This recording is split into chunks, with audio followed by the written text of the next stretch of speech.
Поскольку Рерих всегда был против того, чтобы его наследие передавалось государству, да. Вот. Но он имел в виду, Святослав Николаевич, да? Святослав Николаевич имел в виду, что все-таки наследие семьи Рерихов должно переехать на родину. Вот. И в 70-е годы вот он начал проводить эти выставки, ну, известные, и они затронули, естественно, сибирские города, и, по-моему, на Алтае была выставка, и Новосибирск, я сейчас точно не помню географию. Вот. И тогда он на временное хранение передал Министерству культуры Советского Союза вот те картины, которые демонстрировались в этих передвижных выставках, имея в виду, что потом когда-то это станет основой, если получится, музея Рериха. И вот на втором этапе я уже познакомился, тогда я не был знаком со Святославом Николаевичем, хотя я уже был чемпионом мира, я думаю. Это где-то 75-й, какой-нибудь 77-й год. Расскажите, как вы познакомились? Но познакомились мы в 89-м году, если мне память не изменяет. Он встречался с Горбачевым. Ну и как бы поделился своими планами, что вот он хочет вернуть наследие на родину. Вот, и как относится к этому Горбачев. Горбачев это активно поддерживал. Вот, и, собственно, так и высказался. Но после этого Святослав Николаевич запросил встречу с Фондом мира, а он был наслышан. А вы тогда какую должность занимали? Я был председателем правления Фонда мира. Да. Вот, встречались мы, я помню, в резиденции на Ленинских горах, где останавливался Святослав Николаевич, мы к нему подъехали. Вот, и тогда он, значит, рассказал о том, что вот он встречался с Горбачевым, вот, и как-то изменилась ситуация в стране, хотя он с Министерством культуры сотрудничал с 70-х годов, но сейчас он принял уже для себя решение, что надо будет все перевести в Советский Союз, тогда еще Советский Союз был. Но при этом он говорит, ну, знаете, вот с Горбачевым, да, политическая как бы поддержка есть, но президенты приходят и уходят, вот, неизвестно, как следующий будет относиться. Ну, а Фонд мира – это очень серьезная организация, мне сказали, что у вас и миротворческие большие программы, и финансовые возможности есть. Вот как вы отнесетесь к тому, чтобы вы стали гарантами вот всей этой серьезной акции или процедуры, или программы. Ну и мы, собственно, лично мы отнеслись к этому положительно. А потом я доложил все это направление Фонда мира, вот, и мы решили поддержать. Он очень высоко ценил вот такие общественные движения, как я понял.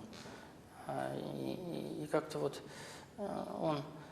Не знаю, я не могу сказать, что пренебрежительно, но с некоторым недоверием он относился к государственным структурам, по крайней мере, в области культуры.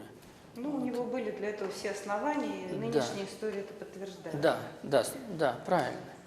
А то, что происходит сейчас, как вы можете прокомментировать? То, что пытаются музей выселить из этого здания, картины куда-то передать, неизвестно куда. Нет, ну вообще это, знаете, это, конечно, издевательство, во-первых, над именем великого нашего соотечественника, просто. Ставить под сомнение завещание, там было вместо 3 свидетелей 2 свидетеля, но завещание есть, рука Святослава Николаевича есть. Но я вот, может быть, один из тех, кто с ним виделся, и кто мог бы свидетельствовать лично, и он мне лично говорил. Более того, мы все это и делали в соответствии с пожеланиями сначала, а потом завещанием Рериха. И то, что Министерство культуры не считает, то, что Верховный суд вообще не смотрит ни на какие доказательства. Но беда большая в чем?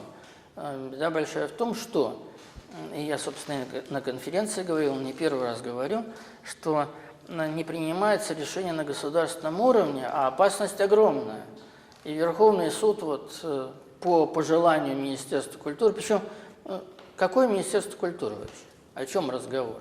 Ни в одном документе, у нас есть документ, подписанный Ельциным, по которому он вообще согласен был о передаче тех картин, которые в Музее Востока находятся, в музей Рериха. У нас есть документ министра культуры Авдеева, Вот. Но Министерство культуры нигде и никогда не может показать документ, в котором какое-то отношение наследие Рериха имело бы к Министерству культуры. Да. И как вообще Верховный суд принимает документы, и как он может принять сторону Министерства культуры, я не понимаю. Просто не понимаю. Да. А как вот вы думаете, как человек, вот, обладающий таким стратегическим мышлением и, кроме того, с развитой интуицией, чем все кончится? Нет, ну я вообще считаю, что здравый смысл, конечно, должен взять верх. Вот. Но с другой стороны, настырность и беспардонность, по которой развиваются события, вот, ну, настораживает, безусловно. Вот. Но мне кажется, что вообще общественность должна подняться не только в России, но и в мире. Потому что имя Рериха значимо для всего мира. И вот если так можно обращаться, что-то национализация, что ли? Собственность, общественная организация, экспроприация. Я не понимаю вообще законную сторону, что хочет Министерство культуры. Ну, ясно, что оно хочет, другое дело. Нет, а как законно, как это? Как это? Никак. Вот, я уже не говорю, я понимаю, если бы когда-то Министерство культуры Советского Союза или России передало общественной организации какую-то собственность, потом спохватились и сказали, мы сделали ошибку, отдайте назад. Но это никогда не принадлежало Министерству культуры и не будет принадлежать.